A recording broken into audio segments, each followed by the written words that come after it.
राधे राधे प्यारे साथियों, प्रद्योत गुरुकुल में आपका हार्दिक स्वागत है। मैं हूं प्रद्योत। आज आपके लिए लेकर आया हूं बेहतरीन कंटेंट वाली एक क्लास। इस क्लास में हम चर्चा करने वाले हैं बहुत ही महत्वपूर्ण प्रश्नों पर। जी हाँ, ऐसे प्रश्न जो आपकी परीक्षा के लिए काफ़ी मदद करने वाले होंगे। चलिए, तो आज हम रीतकाल और भक्तकाल पर आधारित ये प्रश्नोत्तरी लेकर आए हैं। भक्तकाल के अधिकांश प्रश्न हैं, कुछ रीतकाल के प्रश्न भी हैं इसमें। तो इन प्रश्नों पर हम चर्चा करेंगे और देखेंगे परीक्षा में कैसे प्रश्न आते हैं, उन्हें हल करेंगे, जानेंगे, कुछ नया सीखेंगे, कुछ पुराना अभ्यास करेंगे। चलिए, तो शीघ्रता से सभी साथी जुड़ जाएं और क्लास को शेयर कर दीजिए। एक बार आपका फिर से स्वागत है प्रद्योत गुरुकुल में। आपका अपना यूट्यूब चैनल आपकी सफलता के लिए लगातार प्रयासरत, आपका अपना परिवार। चलिए, आज हम लेकर आए हैं महत्वपूर्ण प्रश्नोत्तरी और आज की प्रश्नोत्तरी का पहला प्रश्न आपकी स्क्रीन पर दिखाई दे रहा है आपको। चलिए, ये है आज की प्रश्नोत्तरी का पहला प्रश्न। कवित्त रत्नाकर और काव्य कल्पद्रुम, कवित्त रत्नाकर और काव्य कल्पद्रुम के रचयिता हैं सेनापति, दूल्हा, रसलीन, भूषण। बताइए कौन है इसके रचयिता। बहुत महत्वपूर्ण प्रश्नों की श्रृंखला है। चलिए, शुरुआत करते हैं।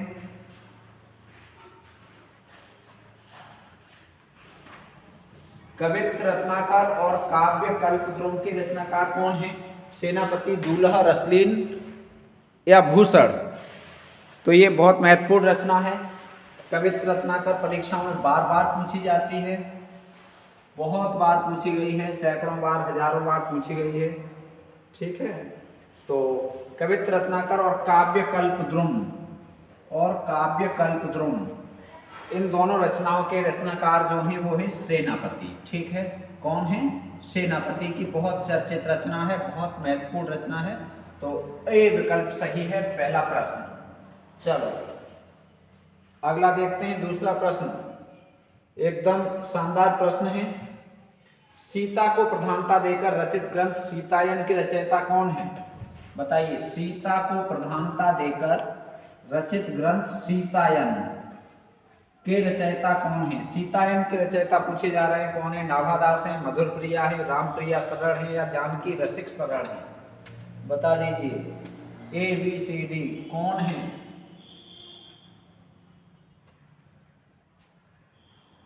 बताइए, सीता को प्रधानता देकर रचित ग्रंथ सीतायन के रचयिता कौन है?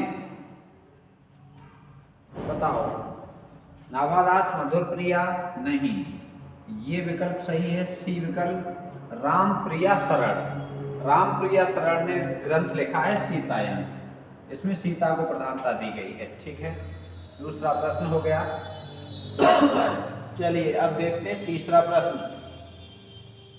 तीसरा प्रश्न क्या है? निम्नलिखित संत कवियों में से कौन सा संत कवि पढ़ा लिखा था? पढ़ा लिखा था या सबसे अधिक पढ़ा लिखा था? निम्नलिखित संत कवियों में कौन सा कवि पढ़ा लिखा था? दादू दयाल, कबीर, रैदास, सुंदरदास। सबसे अधिक पढ़ा लिखा संत कवि कौन सा है? बताइए, ए बी सी डी। तो बहुत शानदार प्रश्न है और बहुत महत्वपूर्ण है, परीक्षाओं में बहुत बार पूछा भी गया है ये प्रश्न। ठीक है, इंपॉर्टेंट प्रश्नों की श्रृंखला है।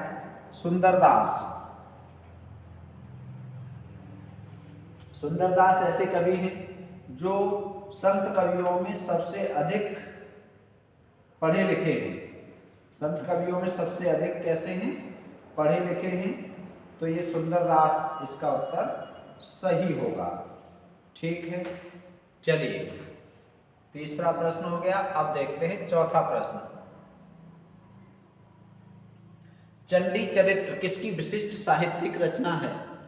चंडी चरित्र किसकी विशिष्ट साहित्यिक रचना है? बताओ। बहुत शानदार है, कई बार पूछा भी गया है, पीजीटी में भी पूछा जा चुका है। और ये साहित्यिक रचना किसकी है? रामदास की है, अंगद की है, गुरु नानक की है या गुरु गोविंद सिंह की है? बताइए, बहुत शानदार प्रश्न है। चंडी चरित्र, चंडी की इसमें क्या की गई है? स्तुति की गई है। तो ये गुरु गोविंद सिंह जो 10वें सिख गुरु थे, इनकी रचना है चंडी चरित्र। ठीक है, डी विकल्प सही है। चंडी चरित्र किसकी साहित्यिक रचना है? गुरु गोविंद सिंह की। ठीक है, ये गुरु थे और ये कवि भी थे। अगला है पद्मावत के अनुच्छेदों का नाम क्या है? पद्मावत के अनुच्छेद मतलब अध्याय, अनुच्छेद का मतलब अध्याय। पद्मावत के अध्याय क्या हैं? सर्ग हैं, कांड हैं, खंड हैं या अंक हैं? तो पद्मावत के अनुच्छेदों का नाम खंड है। क्या है? खंड। और कितने खंड हैं? 57। चलो 5वां प्रश्न हो गया। छठा प्रश्न, ज्ञानबोध के रचनाकार कौन हैं? बताइए, ज्ञानबोध के रचनाकार कौन हैं? सुंदरदास, रज्जब, मलुकदास, चतुर्भुजदास। तो ज्ञानबोध के रचनाकार कौन हैं? ज्ञानबोध के रचनाकार मलुकदास। ठीक है, कौन है? मलुकदास। सी विकल्प सही है, मलुकदास हैं। रतन खान और भक्ति विवेक इनकी और रचनाएं हैं। ठीक है, रतन खान और भक्ति विवेक। रतन खान और भक्ति विवेक। ठीक है, लेकिन सबसे ज्यादा यही पूछी जाती है। छठा प्रश्न हो गया।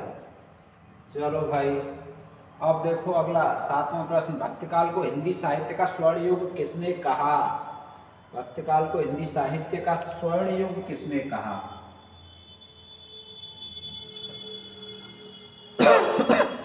भक्तिकाल को हिंदी साहित्य का स्वर्ण युग किसने कहा? राम कुमार वर्मा, ग्रेयर्सन, रामचंद्र शुक्ल, मिश्र बंधु। बताओ। मोस्ट इम्पॉर्टेंट प्रश्न है, वेरी इंपॉर्टेंट है, परीक्षाओं में बहुत बार पूछा गया है। तो भक्तिकाल को किसने कहा है? ग्रेयर्सन ने। बी विकल्प सही है। भक्तिकाल को हिंदी साहित्य का स्वर्ण युग सर्वप्रथम ग्रेयर्सन ने कहा है और बाद में नाम आता है डॉक्टर श्याम सुंदर दास जी का। अगला है, भक्ति को धर्म का रसात्मक रूप किसने कहा है? भक्ति को धर्म का रसात्मक रूप बताओ किसने कहा है? आचार्य रामचंद्र शुक्ल, जॉर्ज ग्रेयर्सन, राम कुमार वर्मा, हजारी प्रसाद द्विवेदी। बताइए।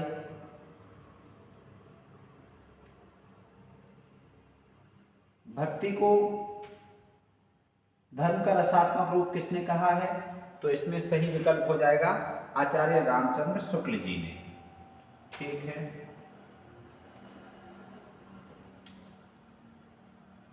नौवां, भक्ति द्राविड़ी उपजी लाए रामानंद। वेरी इंपॉर्टेंट, भक्ति द्राविड़ी उपजी लाए रामानंद। उक्त किसकी है? रामानंद का है ये कथन, तुलसीदास का है, कबीरदास का है या वल्लभाचार्य का है? बहुत अच्छा प्रश्न है और बहुत महत्वपूर्ण भी है। ठीक है, काफ़ी शानदार प्रश्न है, आपकी परीक्षा के लिए काफ़ी खास हैं। ठीक है, सी विकल्प सही है। भक्ति द्राविड़ी उपजी लाए रामानंद कबीरदास ने कहा था। योग साधना के प्रवर्तक तथा आदि गुरु माने जाते हैं। बताइए, बहुत अच्छा प्रश्न। योग साधना के प्रवर्तक तथा आदि गुरु कौन माने जाते हैं? बुद्ध, विष्णु, गोरखनाथ या Shiv? A B C D बताइए। योग साधना के आदि गुरु कौन माने जाते हैं? तो योग साधना के आदि गुरु बुद्ध नहीं, विष्णु नहीं, गोरखनाथ नहीं। योग साधना के आदि गुरु माने जाते हैं शिव। योग साधना शिव जी से शुरू हुई है। ठीक है, ऐसा माना जाता है। प्रवर्तक और आदि गुरु दोनों शिव माने जाते हैं, शिव।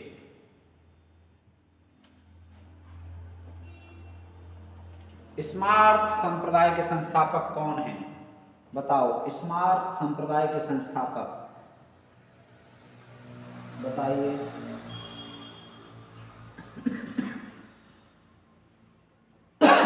शंकराचार्य, रामानुजाचार्य, नामदेव या विष्णु स्वामी? स्मार्त संप्रदाय बताओ। स्मार्त संप्रदाय के संस्थापक कौन हैं? शंकराचार्य हैं या रामानुजाचार्य हैं, रामानुज हैं या नामदेव हैं या विष्णु स्वामी हैं? बताओ, स्मार्त संप्रदाय के संस्थापक कौन हैं?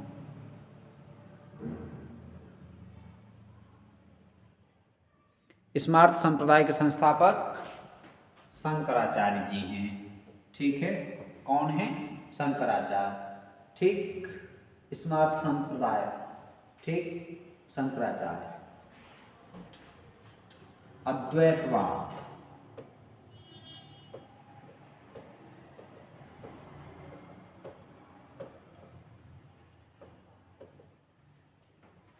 चलिए 12वां, निर्गुण भक्ति का आदि स्रोत क्या है? निर्गुण भक्ति का आदि स्रोत क्या है? कठोपनिषद, प्रश्नोपनिषद, मुंडकोपनिषद, श्वेताश्वेतर उपनिषद। बताओ, जो निर्गुण भक्ति है, निर्गुण निर्गुण भक्ति तो आप जानते हैं, ये संत काव्य। तो इस निर्गुण भक्ति का आदि स्रोत कठोपनिषद माना जाता है, या प्रश्नोपनिषद माना जाता है, या मुंडकोपनिषद, या श्वेताश्वेतर उपनिषद? बताओ। तो निर्गुण भक्ति का आदि ग्रंथ माना जाता है, आदि स्रोत माना जाता है श्वेताश्वेतर उपनिषद। 12वां प्रश्न डी विकल्प सही है। 13वां प्रश्न, साधना के क्षेत्र में जो ब्रह्म है वह लिख दिया है। ब्रह्म, साधना के क्षेत्र में जो ब्रह्म है, साहित्य के क्षेत्र में वही रहस्यवाद है। साधना के क्षेत्र में जो ब्रह्म है, साहित्य के क्षेत्र में वही रहस्यवाद है। यह कथन किसका है? बताओ। हजारी प्रसाद द्विवेदी, रामचंद्र शुक्ल, इरफान हबीब, मिश्र बंधु। ठीक है, तो ये किनका कथन है? ये आचार्य शुक्ल जी का कथन है।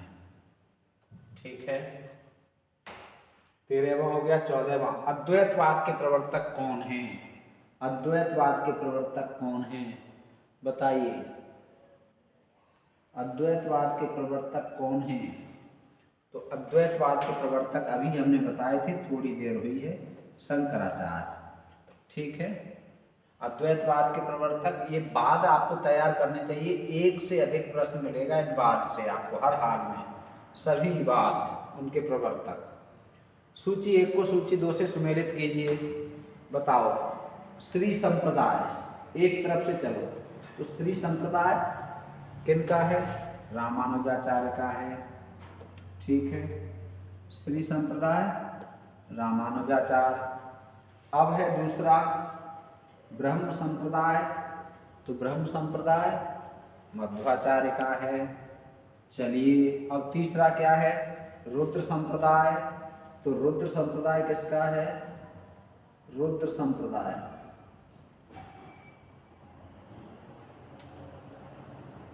रुद्र संप्रदाय विष्णु स्वामी का है।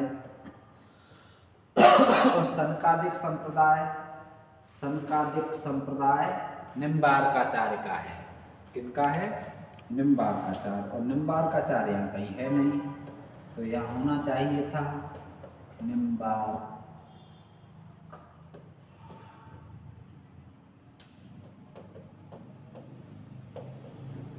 ठीक है, अब इसका विकल्प तो दिए नहीं है, ऐसे ही आप सम्मिलित कर लीजिए।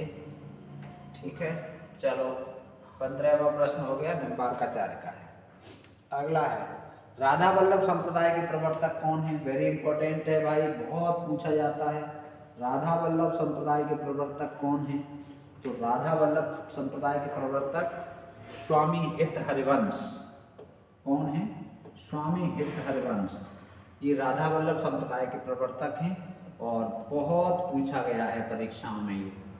ठीक है, चलिए 16 हो गया। 17वां, अंगवधू नामक प्रसिद्ध काव्य संग्रह किसका है? तो अंगवधू नामक प्रसिद्ध काव्य संग्रह गरीबदास, मलूकदास, दादू दयाल, सुंदरदास। बताओ, अंगवधू नामक प्रसिद्ध काव्य संग्रह किसका है? ABCD। अंगवधू है, किसका है? अंगवधू, अंगवधू है दादू दयाल जी का। ठीक है, इसका सी विकल्प सही हो जाएगा। अंगवधू नामक काव्य संग्रह दादू दयाल जी का, बहुत महत्वपूर्ण है, बहुत आता है। अंगवधू में ध्यान रखें, यहाँ पर ऊ की मात्रा आएगी, वधू। ठीक है,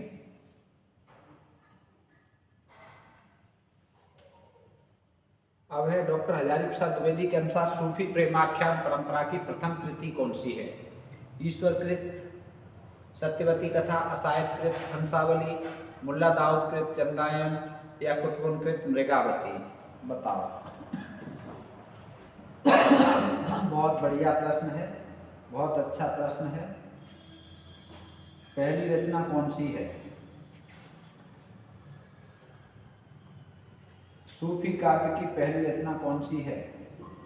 किनके अनुसार? तो आपको बताना है आचार्य हजारी प्रसाद द्विवेदी के अनुसार।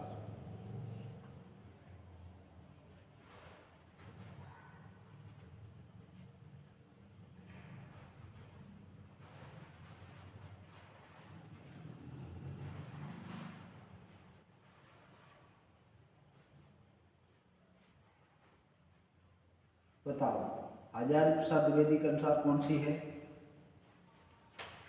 तो ईश्वरदास कृत सत्यवती कथा। ईश्वरदास कृत सत्यवती कथा आचार्य प्रसाद द्विवेदी की के अनुसार पहली रचना है सूफी काव्य की। ठीक है, चलो।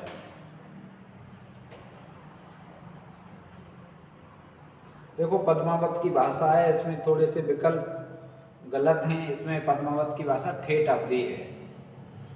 अगला है पद्मावत में वर्णित प्रतीकात्मक शब्द हृदय ही किसके लिए प्रयुक्त हुआ है? बताओ।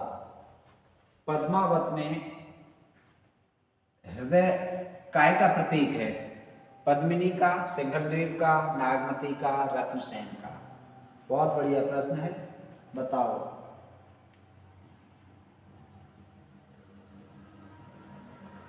पद्मावत में वर्णित प्रतीकात्मक शब्द हृदय ही किसके लिए प्रयुक्त हुआ है? तो बताइए किसके लिए प्रयुक्त हुआ है? ABCD।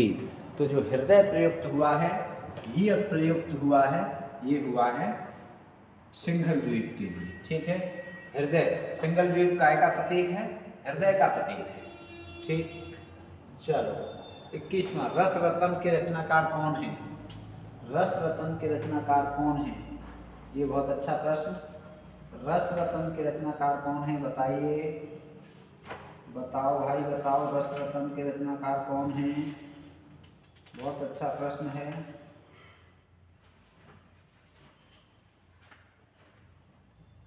ABCD, रस रतन के रचनाकार। तो रस रतन है पुहकर का। किनका है? पुष्कर नहीं है, पुहकर। ठीक है, बी विकल्प सही है, रस रतन पुहकर का है। 21वां हो गया। 22वां देखो, भक्त साहित्य में पुष्टि का अर्थ क्या है? बताओ, भक्त साहित्य में पुष्टि का अर्थ क्या है? पुष्टि का अर्थ पूछा जा रहा है यहाँ पर। भक्ति साहित्य में जो पुष्टि शब्द है, इसका अर्थ क्या है? बोलो भाई बोलो।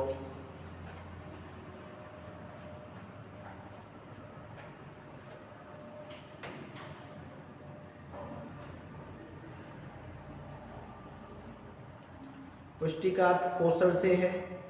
अब यहाँ पोषण तो है नहीं, मर्यादा, वृद्धि, सेवा, पूर्णता। तो इन विकल्पों में से यदि विचार किया जाएगा तो भक्ति साहित्य में पुष्टि का अर्थ सेवा से होगा।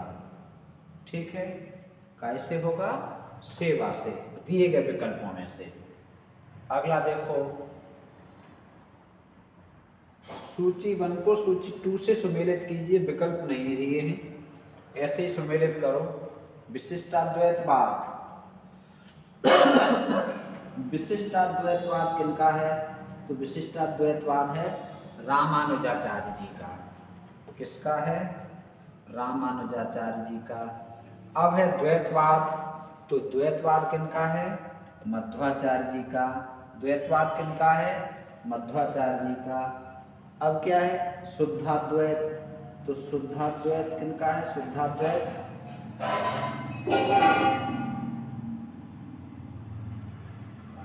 शुद्धाद्वैत किनका है भाई? शुद्धाद्वैत तो वल्लभाचार्य का है, और वल्लभाचार्य इसमें कहीं दिख नहीं रहा है। अब क्या है? द्वैताद्वैतवाद। तो तो द्वैताद्वैतवाद किनका है? द्वैत अद्वैत, द्वैताद्वैतवाद है निम्बार्क आचार्य का। ठीक है, तो ये तो है निम्बार्क का। अब शुद्धाद्वैत बचा। ये शुद्धाद्वैत है, ये विष्णु स्वामी का नहीं है। शुद्धाद्वैत किसका है? वल्लभाचार्य का। शुद्धाद्वैत किसका है? वल्लभाचार्य का।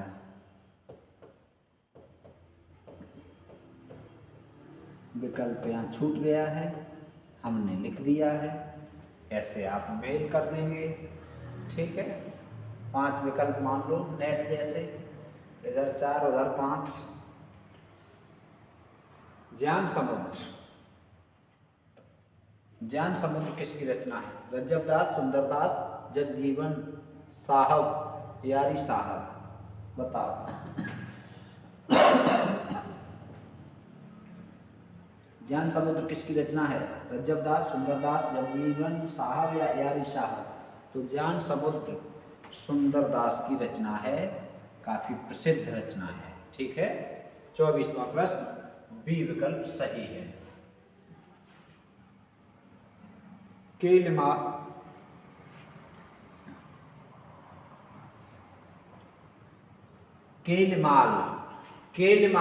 के रचयिता कौन है? बताइए, केलमाल के रचयिता कौन है? मीराबाई, हितहरिवंश, गदाधर भट्ट, स्वामी हरिदास? बताओ, बहुत अच्छा प्रश्न है, बहुत पूछा जाता है परीक्षा में। केलमाल के रचनाकार कौन है? तो केलमाल बहुत चर्चित रचना है, किसकी है? मीराबाई की नहीं, हितहरिवंश की नहीं, गदाधर भट्ट की नहीं, केलमाल है स्वामी हरिदास की। स्वामी हरिदास की, ठीक है, किसकी रचना है? हरिदास जी की। अगला है, सूरदास को पुष्टमार्ग का जहाज किसने कहा? सूरदास को पुष्टमार्ग का जहाज किसने कहा है? तो स्वामी विट्ठलनाथ ने कहा है। किसने कहा है? विट्ठलनाथ। बार बार आता है परीक्षाओं में, बार बार आता है। ठीक है, सारे ही प्रश्न ऐसे संकलित किए गए हैं जो आपको परीक्षा में यहाँ से प्रश्न मिलना ही मिलना है। ठीक है, बहुत महत्वपूर्ण प्रश्न। पुष्टमार्ग का जहाज जात है, जाको कछु लेन हो सो ले, उनके निधन पर कहा था, सूरदास जी के निधन पर। चलिए, सूरदास के सुप्रसिद्ध दृष्टिकूट पदों का संग्रह है। सुप्रसिद्ध दृष्टिकूट पद बार बार पूछा जाता है ये प्रश्न भी। ठीक है, सूरदास के दृष्टिकूट पद सूर सागर में है, सूर रामायण में है, साहित्य लहरी में है, सूर सारावली में है। बताओ कौन सी रचना में है? तो सूरदास के दृष्टिकूट पद हैं साहित्य लहरी। सी विकल्प सही है। 27वां प्रश्न, सी विकल्प सही है। सूर ही वात्सल्य है, वात्सल्य ही सूर है। सूर ही वात्सल्य है और वात्सल्य ही सूर है, यह किसका कथन है? बताइए, यह कथन किसका है? ग्रेयर्सन का है, डॉक्टर रसाल का है, हजारी प्रसाद द्विवेदी का है, आचार्य शुक्ल जी का है। सूर ही वात्सल्य है, वात्सल्य ही सूर है। ठीक है, तो सूरदास जी वात्सल्य रस का कोना कोना झांकाए हैं, यह कथन किनका है? यह कथन है आचार्य शुक्ल जी का। डी विकल्प सही है। सूरदास की भक्ति का रूप क्या है? तो उस दिन बताया था हमने सूरदास जी की भक्ति क्या है। सूरदास जी कृष्ण के साथ कैसी भक्ति करते हैं? वात्सल्य, सख्य, माधुर्य, दास्य। तो सख्य, सखा भाव है। कौन सा भाव है? सखा भाव। ठीक है, मित्र का भाव। सूरदास की भक्ति का स्वरूप सख्य भाव है। ठीक, अगला है, नानक दर्शन का सार तत्व किस ग्रंथ में है? जपुजी, आस दीवार, रहरास, सोहिला। बताओ, नानक दर्शन का सार तत्व कौन से ग्रंथ में है? नानक दर्शन का सार तत्व है जपुजी। कौन से ग्रंथ में है? जपुजी में है। 30वां प्रश्न, ए विकल्प सही है। चलो 31, साईं के सब जीव हैं कीरी कुंजर दोए, किसने कहा? साईं के सब जीव हैं कीरी कुंजर दोए, किसने कहा है? नामदेव ने, कबीर ने, तुलसी ने, रामानंद ने। बताइए, भक्तिकाल स्पेशल है। साईं के सब जीव हैं, किसने कहा है? 31वां प्रश्न, साईं के सब जीव हैं कीड़ी कुंजर दोए। तो साईं के सब जीव किसने बताए? कबीर ने, बाबा कबीर। ठीक है, बाणी के डिक्टेटर। ठीक, बाणी के डिक्टेटर। संत भाषा, सधुक्कड़ी भाषा, पंचमेल खिचड़ी। कबीर साहित्य की उलटवासी, कबीर साहित्य की उलटवासी का प्रेरणा स्रोत क्या है? कबीर साहित्य में जो उलटवासी मिलती है ये कहाँ से ली गई है? कहाँ से उन्हें प्रेरणा मिली है इस उलटवासी के लिए? सिद्धनाथ साहित्य से, आरण्यक ग्रंथ से, उपनिषद से, रावलवेल से? बताओ। तो कबीर साहित्य की उलटवासी का प्रेरणा स्रोत क्या माना जाता है? प्रेरणा स्रोत माना जाता है सिद्ध साहित्य, सिद्धनाथ साहित्य। ठीक है, ए विकल्प सही।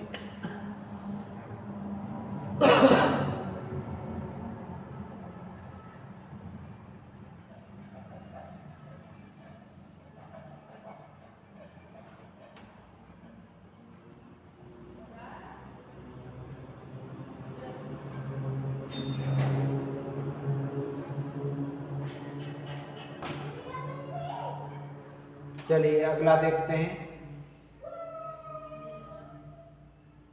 कितने प्रश्न हो गए? 30, 32।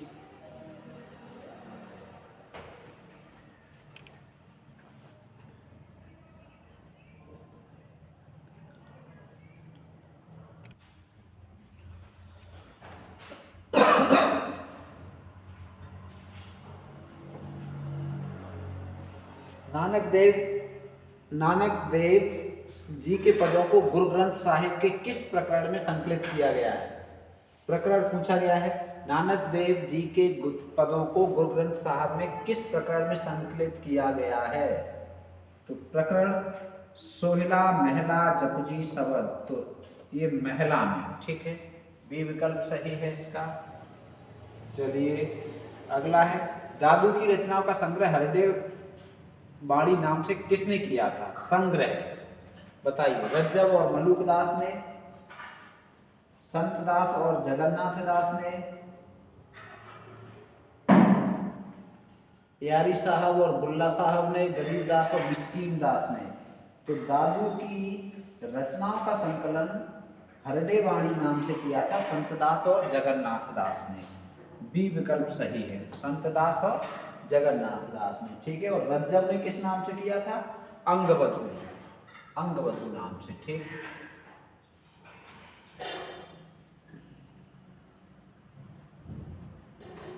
अंगबधू नामक प्रसिद्ध काव्य ग्रंथ किसका है? अंगबधू नामक प्रसिद्ध काव्य ग्रंथ मलूक दास का, दादू दयाल का? बताइए।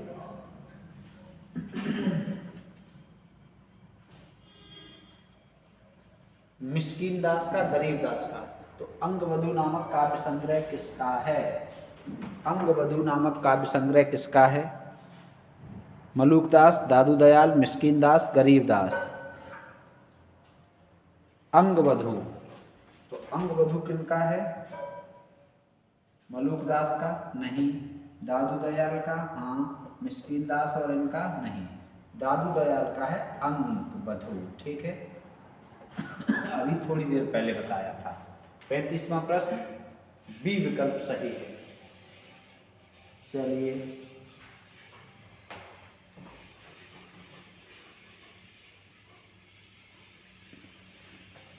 पैंतीस प्रश्न हो गए। प्रश्न तो वैसे 70 से ज़्यादा हैं, लेकिन आधी क्लास फिर आगे की क्लास में करेंगे अब हम लोग।